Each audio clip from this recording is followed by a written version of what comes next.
بسم اللہ الرحمن الرحیم. ہماری گفتگو ادلہ حجیت استصحاب کہ استصحاب حجت ہے. قدما کی تو جو دلیلیں تھیں آگے جعفر سبحانی نے ان کی دلیل ایک کو بھی نہیں مانا. متأخرین کے پاس اہم دلیل ہے احادیث معصومین.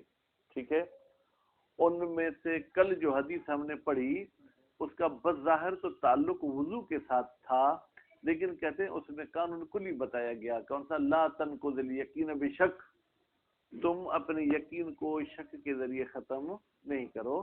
جب تمہیں یقین تھا کہ یہ میرا تکیہ کل پاک تھا تو آج شک ہو رہا ہے تو آج بھی اس کو پاک سمجھو. بھائی رضا توجہ کیوں ادھر ادھر جا رہی ہے کو. پھر آج جو ہے ایک دوسری حدیث بیان فرماتے ہیں اور میرے خیال میں آج اپنا پورا درس اسی ایک حدیث میں لگ جائے گا. ٹھیک ہے، کوئی عبارت پیچیدہ نہیں ہے، حدیث لمبی ہے. ٹھیک ہے، اس حدیث کے جو ہے کیا ہے جناب، ہم کیسے استصحاب ثابت کریں گے وہ اس کا جو آخری مرحلہ ہے اس میں سے ثابت ہوگا، لیکن یہ حدیث پوری جو ہے بیان کر رہے ہیں. کوئی شخص آیا امام علیہ السلام کے پاس اور کہا کہ میرے ناک سے خون نکلا اور وہ میرے کپڑوں پہ لگ گیا. ٹھیک ہے، یا میں نے اپنے کپڑے میں منی کا نشان پایا. ٹھیک ہے، پھر میں نے اس جگہ کو کسی طریقے سے کوئی علامت گزاری نوٹ بھی کر دیا. مثلا کیسے کاٹن کا کپڑا ہے، اگر اسے آپ جو ہے کہ ہاتھ سے پکڑ کے تھوڑا سا بھی جو ہے یہ دبا دیں گے تو وہ اس پہ نشان باقی رہے گا. 2 گھنٹے کے بعد بھی وہ نشان اپنی جگہ پر باقی رہے گا. یا اس سے کیا کیا کوئی پینسل کے ساتھ اس پر جو ہے کیا کوئی لکیر کھینچ دی کہ یہاں پر نجاست لگی ہوئی ہے. ٹھیک ہے، اس کے بعد کہتا ہے کہ نماز کا ٹائم ہو گیا تو میں نے سوچا کہ جا کے کپڑا دھوں. میں گیا، میں نے بہت تلاش کی کہ وہ کہاں پر نجاست لگی تھی. میرے لیے وہ جگہ جو ہے کیا ہے وہ مجھے دکھائی نہیں دی. پھر میں نے نماز بھی پڑھی، نماز کے بعد مجھے وہ جگہ نظر آ گئی تو میں کیا کروں؟ امام نے کہا کہ آپ کو پھر نماز پڑھنی پڑے گی.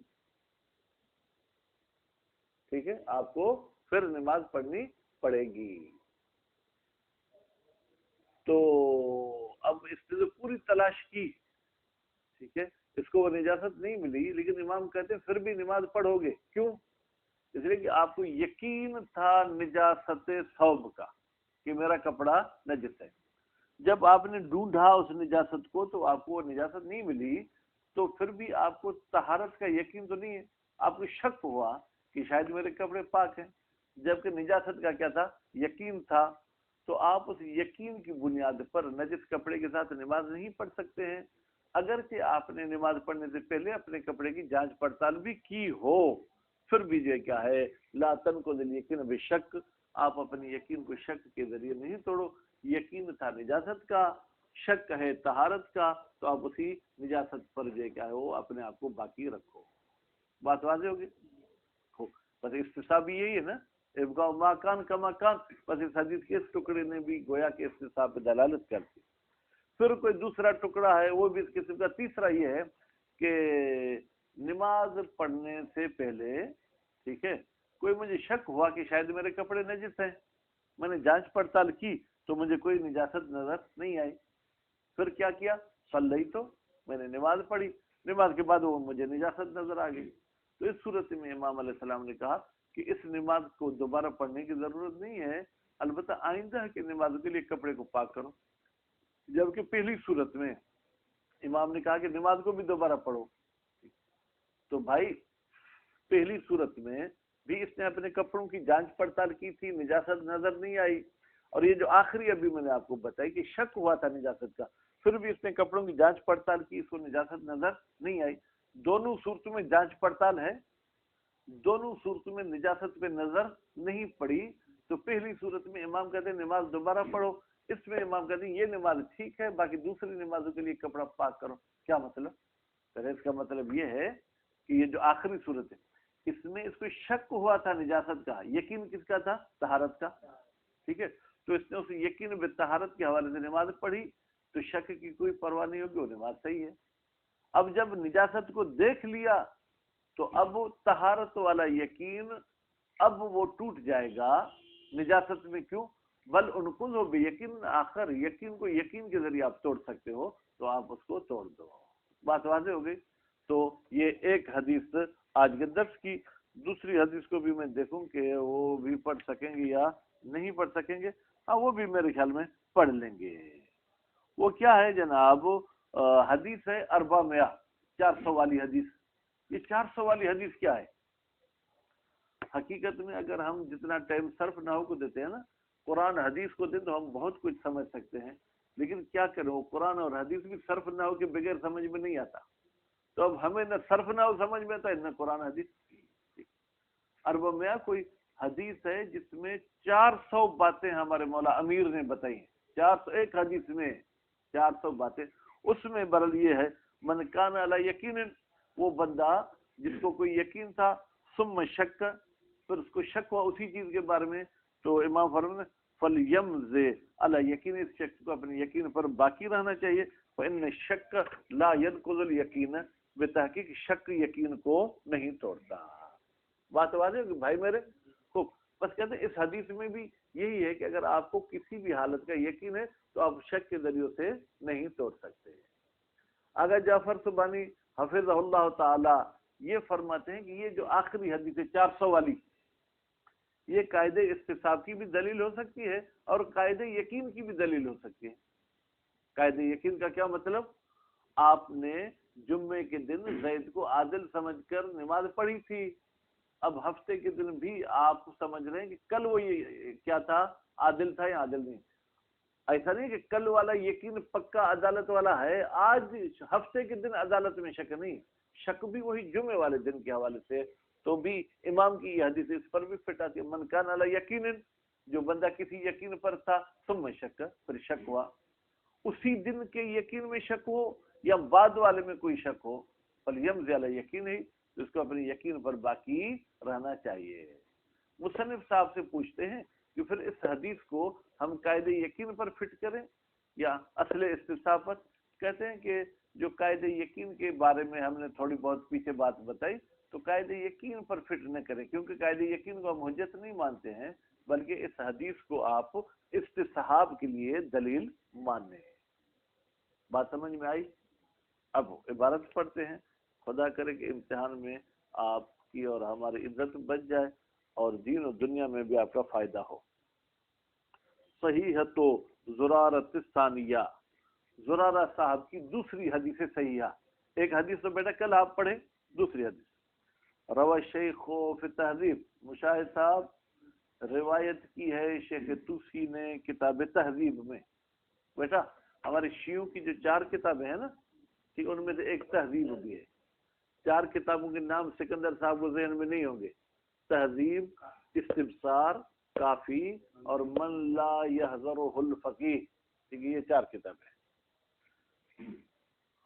ان زرارہ روایتن مفصلتن، چھوٹی روایت نہیں ہے، تفصیلی روایت ہے. تشتمل، وہ روایت مشتمل ہے، علی اسئلۃ و اجوبۃ، چند سوالوں پر اور چند جو ہے بیٹا کیا جوابوں پر. وَنَحْنُ نَنْقُلُ، اور ہم نقل کرتے ہیں، مقاطع منہا، مقاطع یعنی چند ٹکڑے، منہا اس روایت سے. سب سوال اور جواب یہاں نقل نہیں کریں گے کیونکہ سکندر صاحب وہ بور ہوں گے کہ ابھی شادی بھی کرنی ہے، یہ تو میرا پورا ٹائم علم اصول میں لگ جائے گا. اصاب ثوبی، بیٹا اصاب کا یہاں ترجمہ یہ کریں لگ گئی یا لگ گیا خون میرے کپڑوں پر. دم و رعافن، بھائی کس کا خون تھا؟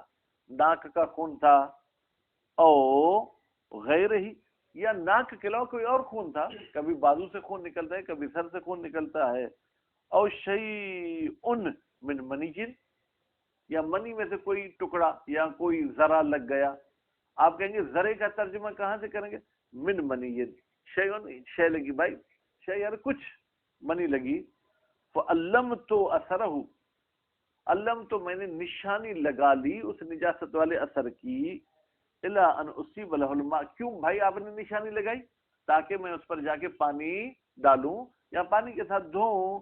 فاصبت اب یہ فَأَصَبْتُ تو ہم جیسے طالب علموں کو تو یہ ترجمہ پھر میں نے دھو لیا، حالانکہ یہ ترجمہ نہیں میں نے دھو لیا، ٹھیک ہے، یا یہ بھی ترجمہ کرے میں نے دھو بھی لیا، میں نے اس پر نشانی لگائی تاکہ دھوؤں اور پھر میں نے دھو بھی لیا۔ وہ حضرت صلاۃ اور نماز کا ٹائم ہو گیا، وہ نسیت اب دیکھیں بیٹا نسا مانیں گے تو یہ نسیتو، نسیت پڑھیں گے تو نسیتو، اور میں بھول گیا کہ ان بثوبی شیئا کہ میرے کپڑے میں کوئی نجاست لگی ہوئی ہے، وصلیت پھر میں نے نماز بھی پڑھی، ثم انی ذکرت بعد ذلک پھر نماز پڑھنے کے بعد مجھے یاد آیا میرا تو کپڑا نجس تھا۔ اب یہ بیٹا جو بعد میں حدیث والی پوری لائن ہے نا، تو اصبتو کا مطلب یہ ہے کہ اس نے دھویا نہیں تھا بلکہ اس نے نشانی لگائی تھی کہ میں دھوؤں گا۔ کتنا سکون ہو گیا موٹر کا، ٹھیک ہے، دھوؤں گا، ٹھیک ہے، لیکن اس نے دھویا نہیں، بھول گیا۔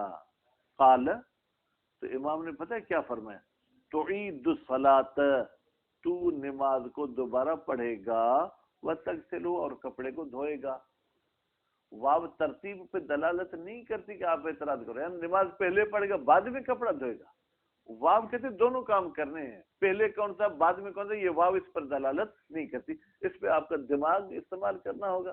بھائی لازمی ہے کہ اگر میں نماز کے بعد کپڑے کو دھوں پھر تو یہ دوسری نماز بھی میری باطل ہو جائے گی، ٹھیک ہے، پہلے دھوؤں گا پھر نماز پڑھوں گا۔ قل تو راوی کہتا ہے فَإِنْ ظَنَنْتُ أَنَّهُ قَدْ أَصَابَهُ اگر مجھے ظن ہو، قل تو ہے نا، فَإِنِّي لَمْ أَكُنْ رَأَيْتُ مَوْضِعَهُ اے امام مجھے یہ تو یقین ہے کہ نجاست لگی میرے کپڑے کو، لیکن اس لگنے والی جگہ کو میں نے نہیں دیکھا۔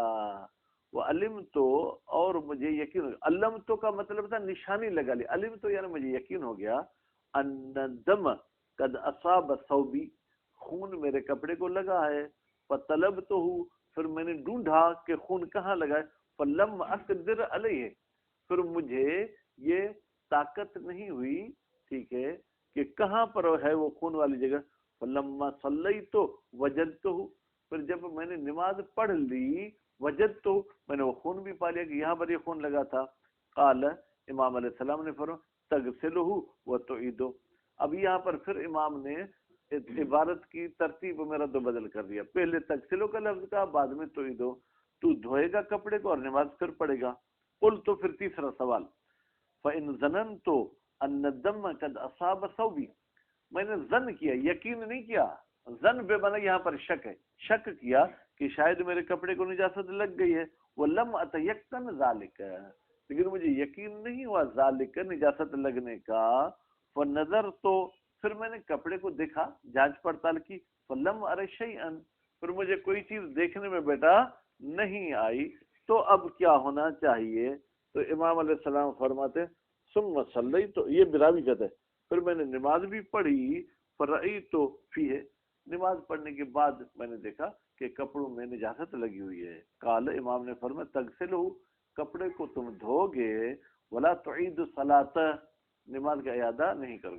پہلی دو صورتوں میں نماز کا اعادہ تھا کیونکہ یقین بے نجاست تھا، تیسری صورت میں شک بے نجاست یقین بے طہارت تھا، تو اس میں نماز کو دوبارہ نہیں پڑے گا۔ قل تو لما ذالک راوی کہتا ایسا کیوں ہے؟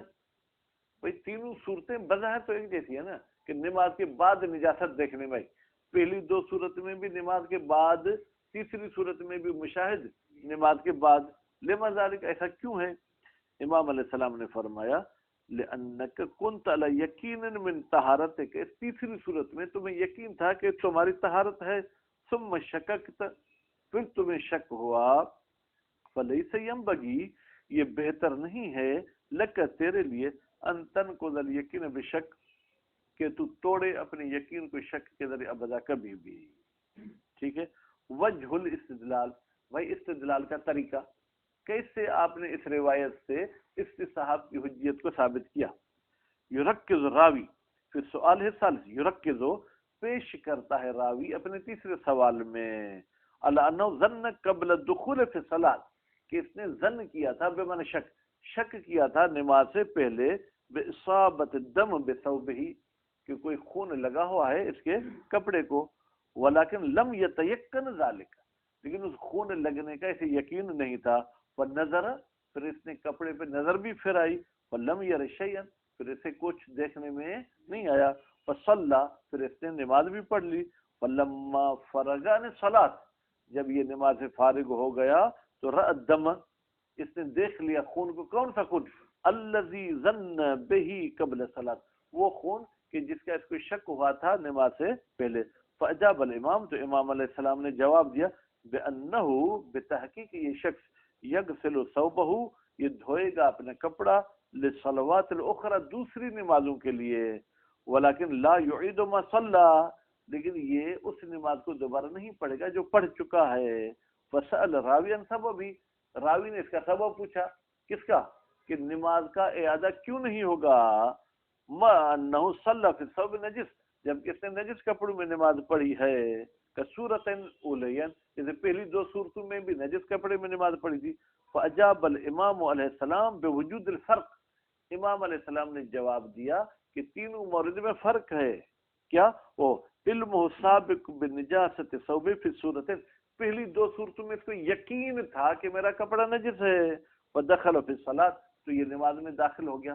حالانکہ شریعت کہتی ہے کہ نماز میں داخل نہیں ہو کیونکہ تمہارے کپڑے نجس ہے. بلا مسوغ شرعی، مسوغ بمعنی مجوز، یعنی اس کے پاس کوئی ایسی شریعت کی چیز نہیں تھی جو اسے کہتی کہ نجس کپڑوں کے ساتھ نماز پڑھو. ٹھیک ہے. وشکہ فیہا بعد الاذعان بطہارت فی صورت الثالثہ، جبکہ تیسری صورت میں بیٹھے کہ شک ہو فی نجاست ہے، نجاست کا یقین نہیں ہے بلکہ نجاست کا کیا ہے؟ شک ہے.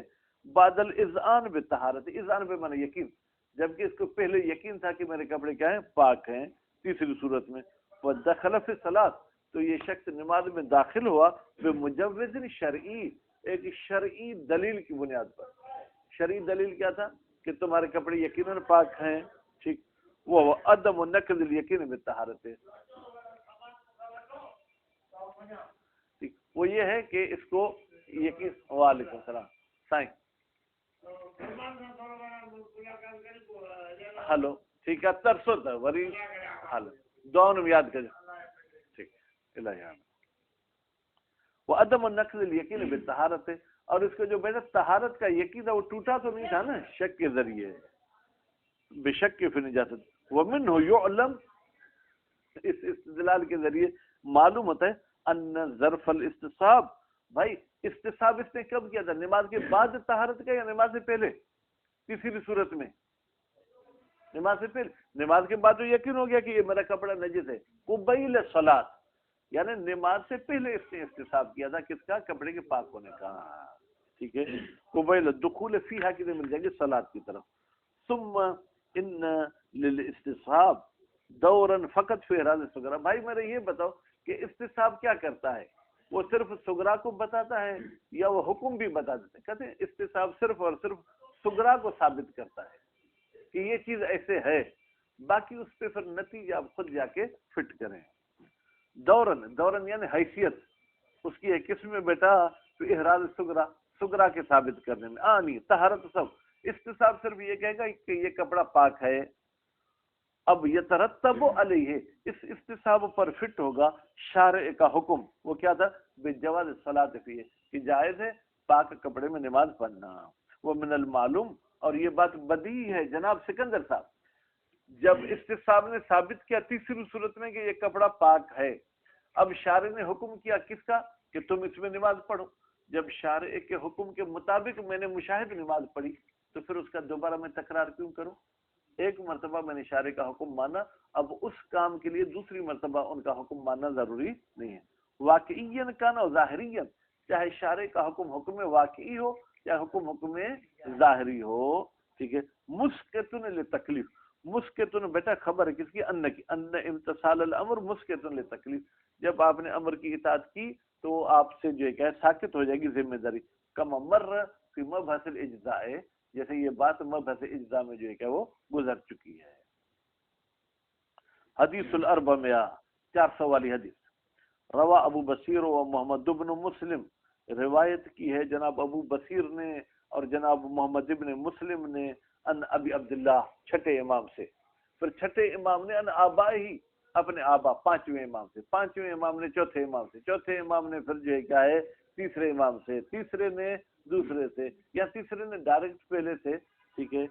ان امیر المومنین علیہ الصلوۃ والسلام انہ قال، بتحقیق مولا علی نے فرمایا، من کان علی یقین، وہ بندہ جس کو کوئی یقین تھا، ثم شک، پھر اسے شک حاصل ہو گیا، فلیمض علی یقین، اس کو اپنے یقین پر باقی رہنا چاہیے، رضا باز، ٹھیک ہے. فإن شک لا ينقض الیقین، بتحقیق شک یقین کو نہیں توڑ سکتا. وروایت صالحۃ للاستدلال بها، اس روایت میں صلاحیت ہے کہ استدلال کیا جائے اس روایت کے ذریعے علی حجیت قاعدۃ الیقین، قاعدہ یقین کو بھی حجت آپ ثابت کر سکتے ہیں. کب؟ اذا کان متعلق الیقین و شک واحدا ذاتا و زمانا، جب یقین کا تعلق والی چیز اور شک کے تعلق والی چیز ایک ہو، ذاتن یعنی حقیقتاً، اور زمان بھی دونوں کا ایک ہو.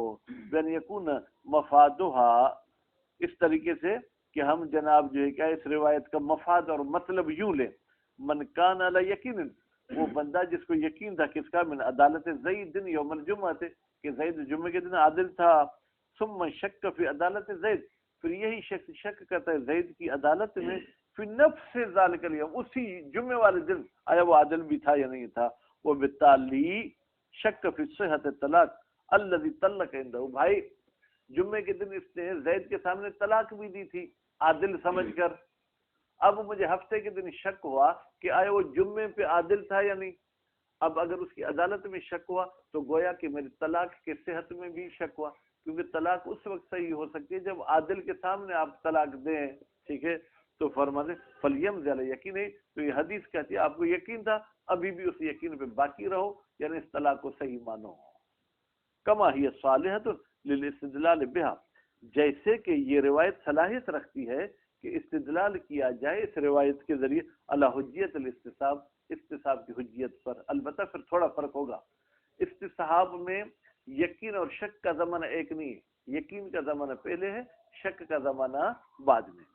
اذا کان متعلق شک غیر متعلق الیقین زمانا، جب وہ متعلق شک اور متعلق یقین کا زمانہ ایک نہ ہو، ذات ایک ہوگی، زمانہ ایک نہیں ہوگا. وہ فی المثال، اب مثال دیکھیں استصحاب پہ فٹ کریں. اذا ایقن بعدالت زید یوم الجمعہ، اس بندے نے زید کو عادل مانا تھا جمعے کے دن، وہ شک فی بقاء العدالت یوم السبت، اور شک کرتا کہ ہفتے کے دن وہ عدالت باقی ہے یا نہیں. جمعے والی عدالت کا تو یقین ہے، فلیمض علی یقین ہے، تو حدیث کہتی ہے شخص اپنے یقین پر باقی رہے. یعنی کیا؟ یعنی اگر ہفتے کے دن بھی کوئی طلاق دینا چاہتا ہے تو زید کے سامنے دے سکتا ہے، کیونکہ جمعے کے دن تو عادل تھا، آج عدالت میں شک کر رہے ہیں، تو یہ مولا کی حدیث کرے کہ آپ اپنے یقین پہ باقی رہو، یعنی ابھی بھی عادل سمجھو.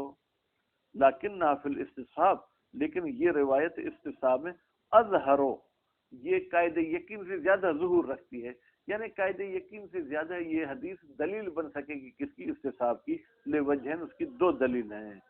ان الصحاح سابقہ، بتحقیق پہلے جو ہم صحیح روایتیں نقل کر کے آئے، ٹھیک ہے، تو شک کے لوگ کرینہ وہ بن جاتی ہیں، کرینہ منفصلہ، اس روایت کے ساتھ بیٹا ملی ہوئی تو نہیں ہے نا، وہ ایک کرینہ منفصلہ اللہ تفسیر ہذہ روایت ہے کہ اس روایت کی بھی تفسیر ہو جائے.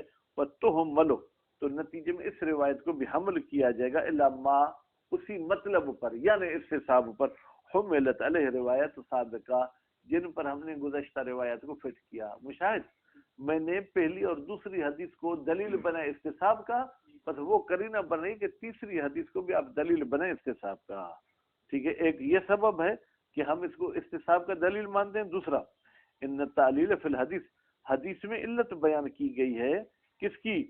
ان تعلیل فی الحدیث تعلیل بامر ارتکازی، ایک ایسی بات کی علت بیان کی جو ارتکازی، یعنی آپ سب کے ذہن میں وہ ثابت ہے، مانی ہوئی ہے، وہ موجود فی الاستصحاب، وہ جو علت موجود ہے استصحاب میں، دون قاعدۃ الیقین، وہ قاعدہ یقین میں موجود نہیں ہے. کیوں؟ لفعلیت الیقین فی الاول دون الاخر. بھائی استصحاب میں تو یقین ابھی بھی ہے نا مجھے کہ وہ جمعے کے دن عادل تھا، جمعے کے عدالت والی میں تو مجھے کوئی شک ہی نہیں نا، مجھے شک ہے ہفتے والی میں. ٹھیک ہے، تو امام نے کہا نا من کان علی یقین، تو یعنی ابھی بھی مجھے یقین ہے کہ جمعے کے دن عادل تھا. ٹھیک ہے، لیکن قاعدہ یقین میں تو یہ ہے کہ جمعے والی کی عدالت بھی اس کی مشکوک ہو گئی. تو اس حوالے سے بھی یہ حدیث جو ہے قاعدہ استصحاب پہ فٹ ہوگی، قاعدہ یقین پر فٹ نہیں ہوگی.